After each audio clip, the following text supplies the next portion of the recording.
पत्रकार आहेत या ठिकाणी, ज्युनियर आहेत, या सगळ्यांना विनंती आहे की हा जो विषय गांभीर्याने आपण मांडाल आणि जनतेपर्यंत जनतेचा आवाज पोहोचवाल यासाठी आपण आज या ठिकाणी सुतवास करत आहोत. तर आपल्याला या प्रेस नोटच्या द्वारे काही प्रश्न दिलेले आहेत. त्या पुढे जाऊन सांगतो की मूळ प्रश्न आहे की रोडपाली गाव या गावात जाणारा जो रस्ता आहे तो रस्ता विकला आहे. आमच्या सुदामशीच्या भाषेमध्ये तो रस्ता विकला आहे. तर तो रस्ता आम्हाला खुला करून द्यायचा आहे.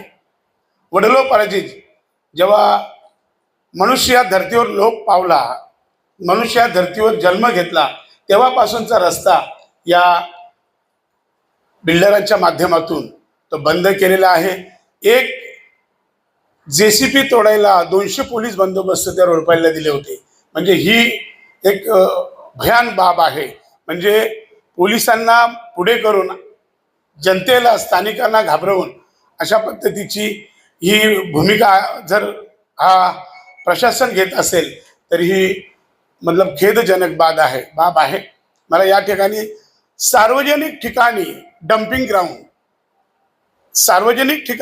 ग्राउंड नियमामध्ये किमान 500 मीटर वसाहतीपासून दूर असावा, म्हणजे अर्धा किलोमीटर. परंतु असं नसताना जिथं माझ्या गावचा, ज्याला आम्ही बाबदेव आमचे कुळस्वामी म्हणतो, मससराला, अशा आमच्या मससराच्या देवासमोर पलीकडे बाबदेव आहे, अलीकडे मससर आहे, अशा देवाच्या प्रार्थनीय जे स्थळ आहे, आमचा तलाव आहे, त्या तलावाच्या समोर हा डम्पिंग ग्राउंड. लोकांना सकाळी जे वॉकिंगला लोक जातात, सिनियर सिटीजन जातात, त्यांना अनेक वेदना याच्या संदर्भात भोगाव्या लागतील. डासांचं प्रमाण वाढेल. माझ्या कळंबुलीतलेही काही पत्रकार आहेत, त्यांना मी हेतू पुरस्कार या सांगणार आहे की तुम्ही देखील आवाज याच्यावरती उठवला पाहिजे आणि सातत्याने आवाज उठवला पाहिजे. आणि हा डम्पिंग ग्राउंड तिथं आल्यामुळे काय होणार आहे, टक्क्याची परिस्थिती काय झाली, आणि हा डम्पिंग ग्राउंड कुणाच्या स्वार्थासाठी जवळ छोट्या गाड्या यायला पाहिजेत म्हणून लावतात, कॉन्ट्रॅक्टरच्या साठी, जनतेच्या साठी, की प्रशासनात बसलेल्या अधिकाऱ्यांसाठी. मग असा डम्पिंग ग्राउंड या ठिकाणून हटवला पाहिजे, त्याचं आरक्षण रद्द केला पाहिजे. रोडपाली गावातील रस्ता हा खुला करून दिला पाहिजे. पाण्याचे जे प्रश्न आहेत, अनेक वेळा मी सुद्धा सभागृहात बसलेलो आहे, पाणी प्रश्न पेटवलेला मी जरी असला तरी पुरेसं पाणी आज नाही आहे. आज कळंबुली, कामोटे, खारघर, ओल्ड पनवेलला किती प्रमाणात मिळतो मला माहिती नाही, पण काही पाण्याच्या ज्या टंचाई आहेत त्या संदर्भात नियोजन नाही, पण CCOC पहिला दिली जाते. आज बिल्डरांना CCOC पहिला दिली, पाण्याचं नियोजन नाही. आणि अशा परिस्थितीत पनवेलकरांनी करायचं काय? तो काहीतरी एक चॅनल आहे, पनवेलकर काहीतरी कर, तर पनवेलकरांनी काहीतरी करावं अशी माझी विनंती आहे. आणि म्हणून या सगळ्या समस्या घेऊन आज समस्या अनेक आहेत, समस्यांना उत्तर नाही, समस्यांना उत्तर केराची टोपली दाखवली जाते. म्हणून पनवेल महानगरपालिकेच्या या प्रशासनाला जनतेची ताकद काय आहे ही दाखवण्याची वेळ आज आलेली आहे. आणि येत्या मंगळवार दिनांक 30 जून रोजी हा भव्य मोर्चा काढण्याचं आयोजन आपण केलेलं आहे. आणि हा मोर्चा माझ्या पत्रकार बांधवांना माहिती आहे, ज्याने मला कव्हरेज दिलाय, फुटेज दिलाय, मोर्चा कसा असतो आणि मोर्चा कसा असेल याची तुम्हाला कल्पना आहे, पण प्रशासनाला असावी. म्हणूनच त्यांना हिंट देतो आपण की हा मोर्चा हा खूप भव्य प्रमाणात मोर्चा, लोकांचा सगळा राग जसा कॉक्रोच पार्टीने केलेला आहे तसा कळंबुली रोडपालीकर करतील, एवढी ताकदीने आम्ही पनवेलकर येऊ, अशा पद्धतीची भूमिका साऱ्या आमच्या ग्रामस्थांनी घेतलेली आहे. मग तिथे असताना डॉक्टर असतील, वकील असतील, इंजिनियर असतील, कारण सोशल इंजिनिअरिंगच्या माध्यमातूनच हा मोर्चा आम्ही घेऊन येतो आहे. आणि या मोर्चाला आयुक्तांनी सामोरं जावं, त्यांनी प्रश्नाचा आम्हाला उत्तर द्यावं. मी अनेकदा म्हणतो की पत्रकार टिकला तर लोकशाही टिकेल, आणि पत्रकारांनी लोकशाही टिकवण्यासाठी पुढे यावा हीच माझी विनंती आहे. आणि पत्रकारांनी खऱ्या अर्थाने आज हा आवाज तुम्ही लोकांच्या पर्यंत पोहोचवला पाहिजे, अशा अपेक्षेने मी तुमच्याकडे आज सुतवास करत आहे. आता आपण सत्तेत बसलेला होता तेव्हाचा प्रशासनाने आता सत्तारूढ बदल वाटतोय. पर्सेंटेज वाढले. जेव्हा होता तिकडे जगदीश, जेव्हा जगदीश होता ना तेव्हा त्यांना धाक होता, तुम्हालाही माहिती आहे. पण आता जगदीश नाही, त्यामुळं फुल फिश चाललंय सभागृहात. नाही जगदीश म्हणून महानगरपालिका लोकांना फुल फिश करते, मूर्ख बनवते. तर अशा पद्धतीने आवाज उठवणारा कोण नाही. या सत्तेमध्ये असणाऱ्या जे काय महापौर असतील किंवा अन्य पदाधिकारी असतील, यांना मुळात स्वतःचे अधिकार नाहीत. त्यांनी जर स्वतःचे राईट्स वापरले तर त्यांच्या दारातली गटरं साफ होती, पण स्वतःचे राईट्स नाही. त्यांना सांगितल्यावरतीच काम होईल असे लोक बसून सत्तेत चालणार नाही. आणि म्हणून हा जो मोर्चा आपला आहे तो मोर्चा त्यासाठीच आहे, जे आपण म्हणता. ज्यावेळेस मी सभागृहात होतो, तुम्ही साऱ्या पत्रकारांनी पाहिलं आहे, हे आयुक्त कोणताही आयुक्त असेल त्याला प्रत्येक प्रश्नावर जाब विचारले आणि प्रश्न सोडवून घेण्यापर्यंत आपण पोहोचलो. आता जाबच विचारत नाही. आताची सभागृहात तुम्ही पाहता, सभागृहात कोणच बोलत नाही. मी सत्तेत असून सुद्धा सत्तेला वैध करण्याची ताकद ठेवणारा मी कार्यकर्ता आहे. आणि म्हणून आपल्याला तळ्यात राहून माशाशी वैर करायची ज्याच्याकडे हिंमत असत तोच मासा सरस होतो. आणि तिथं आता कोणच दिसत नाही, म्हणून आता मासे मारले जातात. त्याची कारणं तीच आहे. 30 जूनला जो मोर्चा काढणार आपण तो कोणत्या पक्षातर्फे आहे की फक्त नागरिक म्हणजे आपण कोणतं पाठिंबा आहे? इथं कोण पक्षविरहित मोर्चा आहे. नागरिकांचा आक्रोश, जनतेचा आक्रोश मोर्चा आहे. पक्ष आम्ही बाजूला ठेवून या ठिकाणी आम्ही जनतेच्यासाठी पुढे येत आहोत. पक्ष काय आम्ही महाविकास आघाडीच्या किंवा सत्तेतल्या पण लोकांना मी इन्व्हाइट करणार आहे. तुम्हाला लोकांनी मतं दिली कशासाठी दिले? इथे डम्पिंग ग्राउंड आणण्यासाठी दिले का?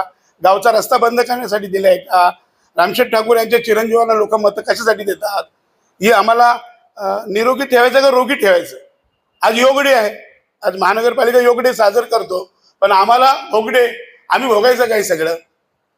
त्यामुळं पक्षविरहित मोर्चा आहे, जनतेचा मोर्चा आहे. याला कुठल्याही पक्षाचा टच असणार नाही. आता आमच्या सुदाम शेट्टी महाविकास आघाडीच्या सगळ्या लोकांना फोन करून तो बोलवले असते, परंतु हा जनतेनेच ठरवलंय का जनतेसाठी आता जनता लढेल हा मोर्चा आहे. आणि तुमच्या कामोठच्या लोकांना तुम्ही सांगा की विजेच्यासाठी जरी स्वतंत्र डीपी तुमची निर्माण करण्याचं ठरवलं असेल तर डीपी काय तुम्हाला मिळणार नाही.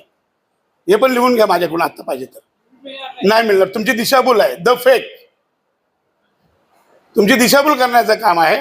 डीपी मिळाल्यावर तुम्ही तुमचा आणि देणाऱ्यांचा सत्कार करीन. चौकामध्ये महापालिकेने 2,34 लाख रुपये खर्च करून शौचालय बांधलं होतं, कोणी ते तोडलं. अशा पद्धतीने जो कारभार चालू आहे, जनतेच्या घराचा पैसा असा वाया घालवला. खरं तर माझी तुम्हा पत्रकारांना विनंती आहे, जाता येता तुम्ही महानगरपालिकेची इमारत पाहताय की नाही सांगा. एकदा तरी पत्रकारांनी त्याच्यावर लिहिलं पाहिजे, बोललं पाहिजे, दाखवलं पाहिजे की त्याच्यावरती प्रति वर्षाला किती करोड एक्सेस घेतात आणि त्याला किती वेळा मुदत वाढ दिलेली आहे.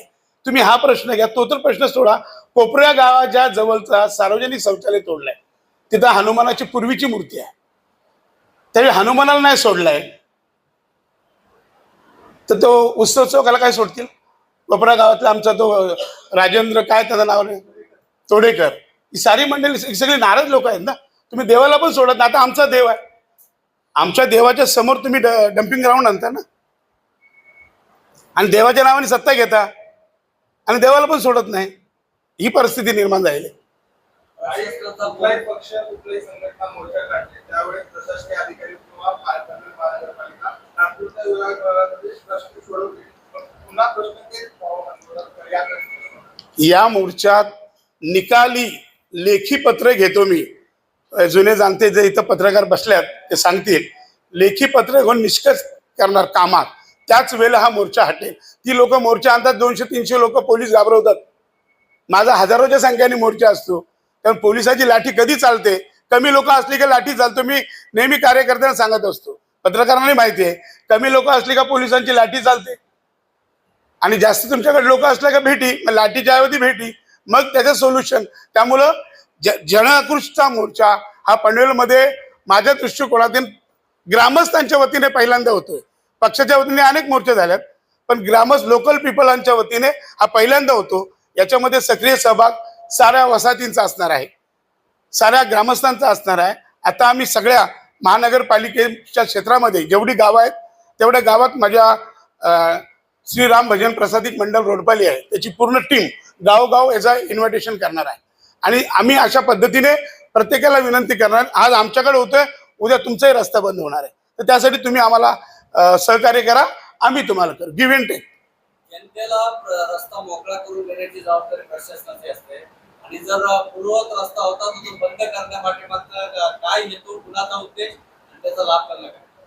हे बघा, लाभाशिवाय इथं काहीच होत नाही. सार्वजनिक रस्ता, वडिलोपार्जित असणारा रस्ता बंद करणे आणि त्यावर एका बिल्डरच्या घशात घालणे, महानगरपालिकेने त्यांना त्या ठिकाणी प्लॉट अलाउडला सहमती दर्शवणे म्हणजे प्रशासकीय अधिकाऱ्यांनी पैसे खाल्ल्याशिवाय या गोष्टी घडतच नाही. मी ओपन आपल्या पत्रकारांसमोर बोलतो. आणि त्यामुळं हे पैसे किती खातात हे तुम्हाला पण माहिती आहे, पण तुम्ही छापत नाही, एवढाच फरक आहे. तुम्ही जर छापला तर भ्रष्टाचार बंद होईल. तुम्ही जो आता डम्पिंग ग्राउंडचा विषय बोलला तो जरा परत एक्सप्लेन करा ना. ज्या ठिकाणी लोकवस्ती आहे, लोकवस्तीच्या समोर डम्पिंग ग्राउंड घेणं कितपत योग्य आहे, किती उचित आहे, तिथेच माझ्या गावचा म्हणजे हजारो वर्षापूर्वीचा आमचा देवस्थान आहे, सार्वजनिक तलाव आहे, लोकांचा रहदारीचा रस्ता आहे. सिनियर सिटीजन अर्ली मॉर्निंग आणि इव्हिनिंगला सेकंड आफ्टरनूनला तिथेशी वॉकिंग करतात. आणि तो एक तुम्ही जर तिथं पाहिला, तिथं दुसरी प्लेस तिथंच घेणार आहे मी, तुम्हाला तिकडेच मी विनंती करणार आहे. तुम्ही जर पाहिलात तिथं गणपती विसर्जन त्याच ठिकाणी होतो, त्याच ठिकाणी आपल्या त्या छठ पूजा होतात, त्याच ठिकाणी नवरात्रीचा कार्यक्रम होतात. असं सार्वजनिक ठिकाणी जर डम्पिंग ग्राउंड आला, खरं तर तुम्हाला शाळेपासून जसं वाईन शॉप किती मीटर दूरवर असलं पाहिजे त्याचा सीमारेखांश ठरलेला आहे, तसाच वसाहतीपासून वेस्ट मॅनेजमेंटचा जो कचरा आहे तो किती किलोमीटर असला पाहिजे. तुम्हाला त्याच्या पुढे जाऊन सांगतो की सिडको पनवेलचा कचरा पण घेत नाही, यांच्या गाड्या लाईन कतारला असतात. सिडको जो घोडच्या गावाजवळ डम्पिंग ग्राउंड आहे, सिडको या महापालिकेचा कुठं येतो, तो कुणाचा आहे, सिडकोने यांना दिला नाही. आणि तिथली परिस्थिती आजूबाजूच्या लोकांना विचारा, घोड गावातला जर तुमचा कोण संबंधात असेल तर बोरिंगला पाणी कुठलं येतो ते विचारा. काही जरी महानगरपालिका या डम्पिंग ग्राउंडसाठी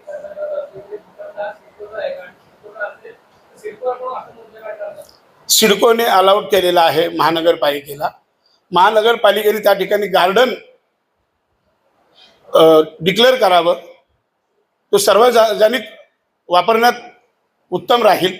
आता तुमच्या प्रश्नात पुन्हा एकदा उत्तर देतो. मला प्रश्न विचारला हां, बरोबर आहे. तर यांना ट्रान्सफर केले असल्यामुळं आपण महानगरपालिकेच्या विरोधात येतात. हस्तांतरण प्रक्रिया पूर्ण झाली, त्याचा लेआउट सुद्धा आहे. पिशवी कुठे आहे, त्याचं लेआउटही तयार झालेलं आहे. ते तुम्हाला मी देतो, ज्यांना म्हणजे हे तुम्हाला कोंडिलकर यांना दाखवा तिथं.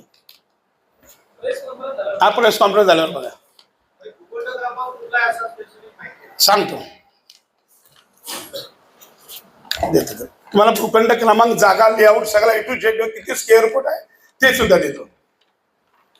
जनतेच्या आरोग्याशी खेळण्याचा प्रकार आहे त्याचा पाहतो. आता बघा, तुम्ही पनवेलमध्येच राहता का? जर राहत असाल तर आपल्या पाठीमागं, दादा आपल्या पाठीमागं एक सरकारी हॉस्पिटल आहे ना, जिल्हा रुग्णालय इथं आहे. तिथं एखाद्या पत्रकारांनी जाऊन डबा, आपलं दुपारचा लंचचा डबा खाऊन दाखवा त्या हॉस्पिटलच्या समोर. पत्रकारांनी, जनता खाते जबरदस्ती, गरीबाला खावं लागतं. तर एखाद्या पत्रकारांनी जावा आणि तिथं डबा ओपन करून खावा. मी जास्त नाही, 10,000 रुपये बक्षीस देईन. एवढी माझी कॅपॅसिटी आहे तेवढं सांगतो. हां, रविवारी दुसरीकडे जातील लोक आज. म्हणजे माझे हे चेष्टीचा विषय नाही, हा गांभीर्यपूर्वक विषय आहे. जर तुम्ही पत्रकारांनी मांडलात ना, महापालिकेचा जर भ्रष्टाचार काढायचा आपण ठरवलं, तुम्ही, मी नाही, तुम्ही साथ दिली तर महानगरपालिका स्थापन झाल्यापासून आजपर्यंत सेग्रिगेशनच्या नावाखाली कॉन्ट्रॅक्टर आणि आयुक्त, त्या खुर्चीवर बसणारा आयुक्त महिन्याला किती करोड रुपये घेतो, करोड रुपये, ही तुम्ही चौकशी लावा उद्या पत्रकारांनी. सेग्रिगेशन म्हणजे काय? तर सुका कचरा आणि ओला कचरा. तुमच्या दारातला सुका कचरा वेगळा गेलाय का कधी, आणि ओला तुमच्या दारातला सांगा मला. तर गेले असेल तुम्हाला सांगाल ते हरवेल मी तुमच्यासमोर.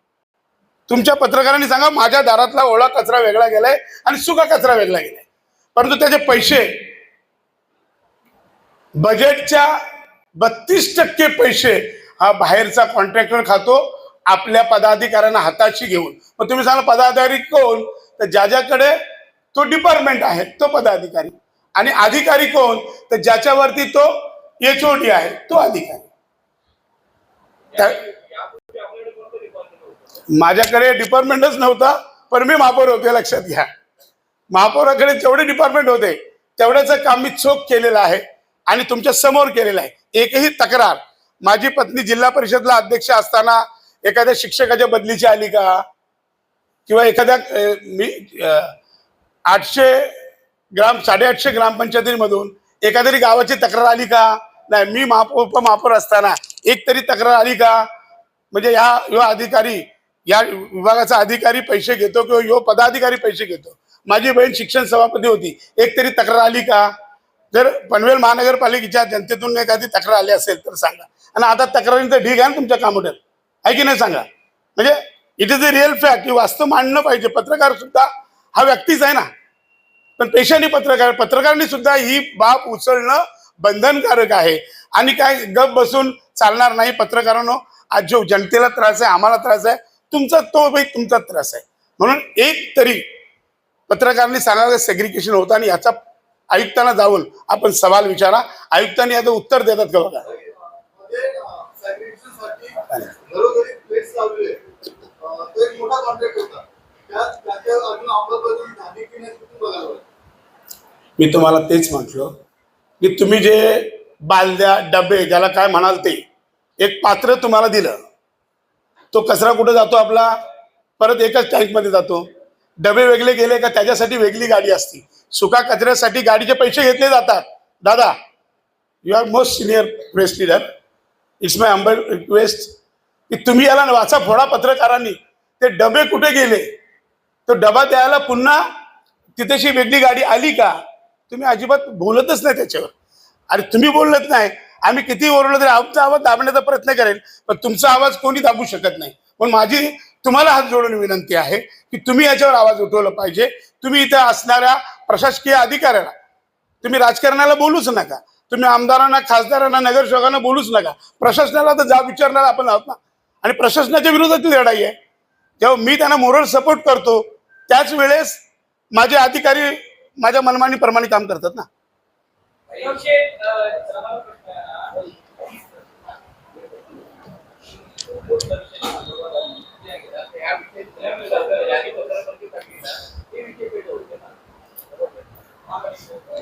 या बोला मंदिर भाई बोला.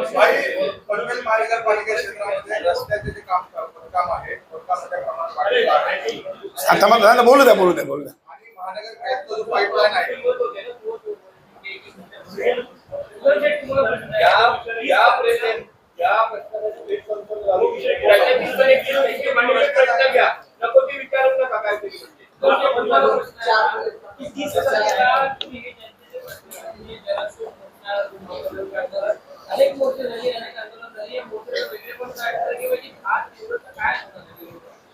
सर्वप्रथम या सत्ताधाऱ्यांना अहंकार झालेला आहे.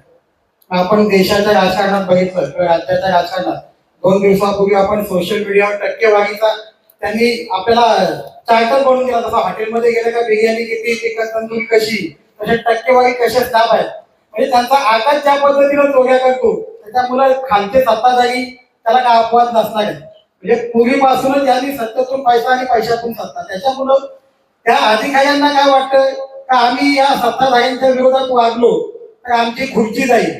तर खुर्ची वाचवण्यासाठी बरेचशा त्यांचे भाऊ पण आपण बघितलं असेल की खाजगी बोलत असतात का ह्या प्रशासनापेक्षा हे जे सत्ताधारी आहेत खरोखर यांनी वारेमाप आता इथेशी टक्केवारी लावलेले आहेत. काही खाजगीमध्ये त्यांचे ऑडिओ व्हिडिओ पण काही जणांकडे आहेत, काही दिवसात ते येतील आमच्यापर्यंत आणि मग त्याला एक चांगली धाक आपल्या भाषेप्रमाणे एक एलसीडीच लावू तिथे महापालिकेच्या किंवा सत्ताधाऱ्यांच्या बंगल्यासमोर कशा पद्धतीने ह्या कॉन्ट्रॅक्टरांना भेटीस फुल टक्केवारीचाच खेळ चालेल. त्याच्यामुळे कामाचे तुम्हाला तिथं दर्जा मिळणार नाही आणि कामाचा दर्जा हा लोकांच्या काळातून तिचा पैसा जमा होतो, लोकांना तिथे भेटीस धरला जातो.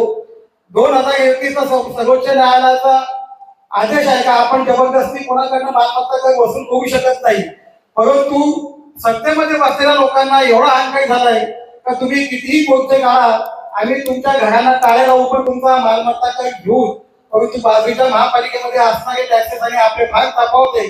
तो जरी आज इथे विषय नसला तरी येणाऱ्या काळामध्ये आमच्याकडे ह्या सत्ताधारी आणि प्रशासनाच्या विरोधात रस्त्याची लढाई लढल्याशिवाय दुसरा पर्याय नाही.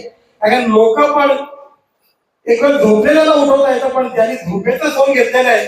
कारण का निवडणुकीमध्ये जी पाकिट सिस्टीम आहे, निवडणुका आल्या का आपण पाहिला असेल कशी चांगली लोक गर्दी करतात आणि मग चुकीच्या माणसांना निवडून देतात आणि त्याचं हे पाप भोगतात. त्याच्यासाठी काय वेगळं सांगण्याची गरज नाही, परंतु हा जो मोर्चा असेल हा भव्य दिले असेल, पक्षाचा बॅनर विरहित, जिथे सुदाम पाटील आला तिथे काँग्रेसचा सिंबल लोकांना काढण्यात आहे. जगदीशभाई बोलला तर त्यांची स्वतःचा पक्ष आहे, बाकी सगळे नेते मंडळ आम्ही सत्ताधाऱ्यांना पण याच्यात आमंत्रण करू पण ते येणार नाही, कारण हे प्रशासनाच्या विरोधात जाणार नाही. ते रोज एकत्र खेळून मोठे खेळत असतात, त्याच्यामुळे त्यांच्या सगळ्यांच्या लागेबंद एकमेकाच्या चांगल्या एकमेकांना अडकलेले आहे.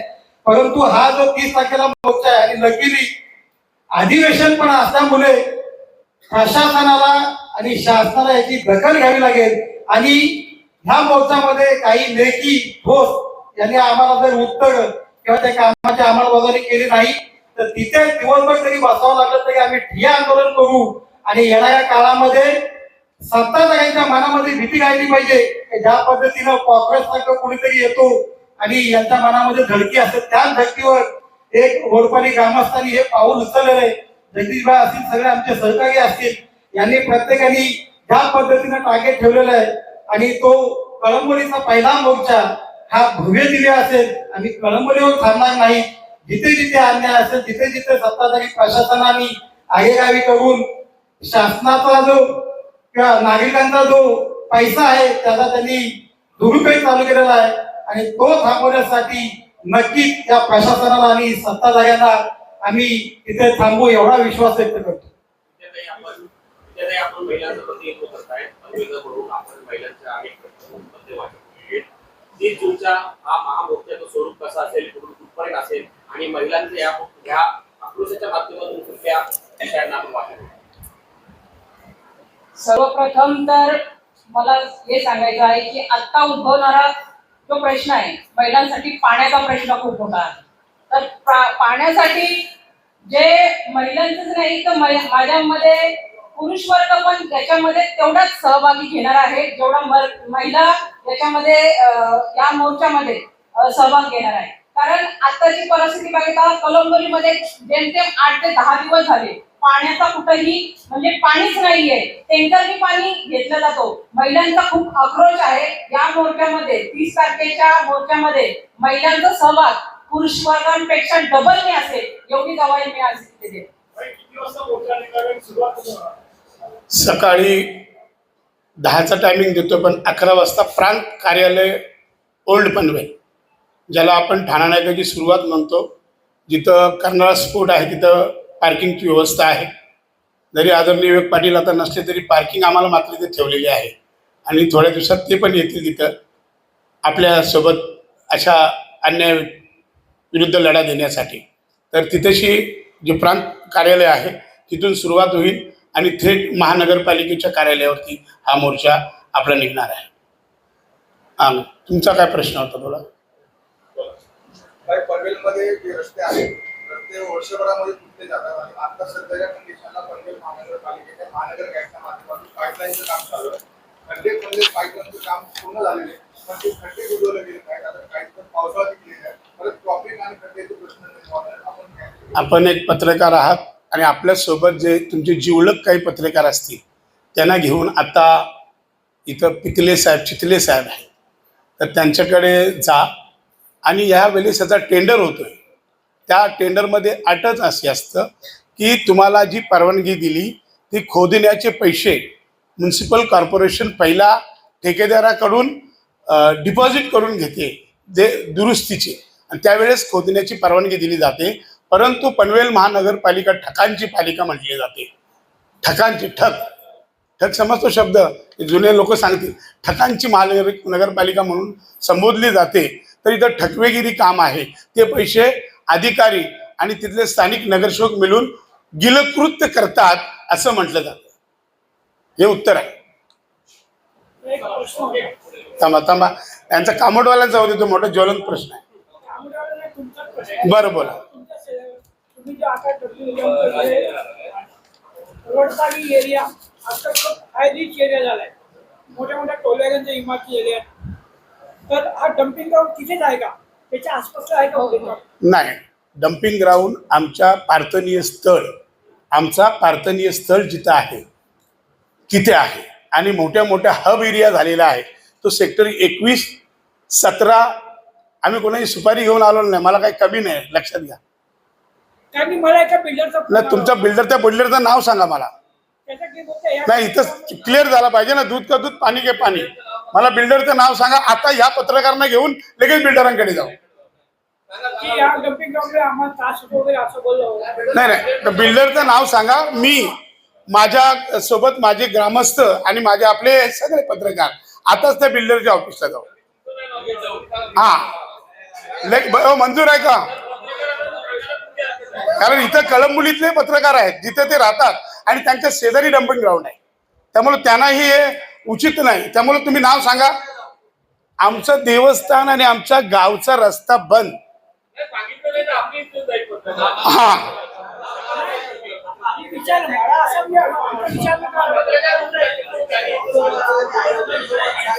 त्यामुळे जसं आपण समजता कामोट्याचे जे विद्यमान नगरसेवक आहेत काही ते सुपारी घेतात, आम्ही सुपारी घेत नाही. नाही, तुमचा प्रश्न योग्य आहे, परंतु बिल्डरचं नाव आलं असतं तर उचित होईल असं मला वाटतं. एखाद्या बिल्डरचं नाव आलं असेल त्याचा नंबर मला नका देऊ, तुम्ही तुमच्या सहकार्यांना द्या आणि ते त्याला जाब विचारतील.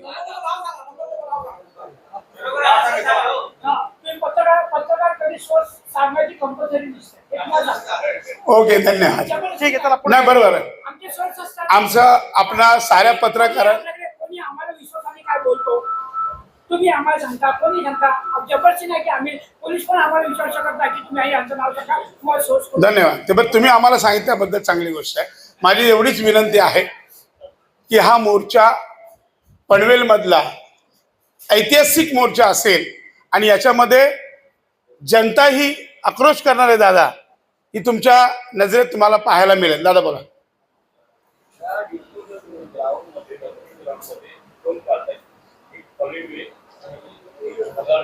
हा,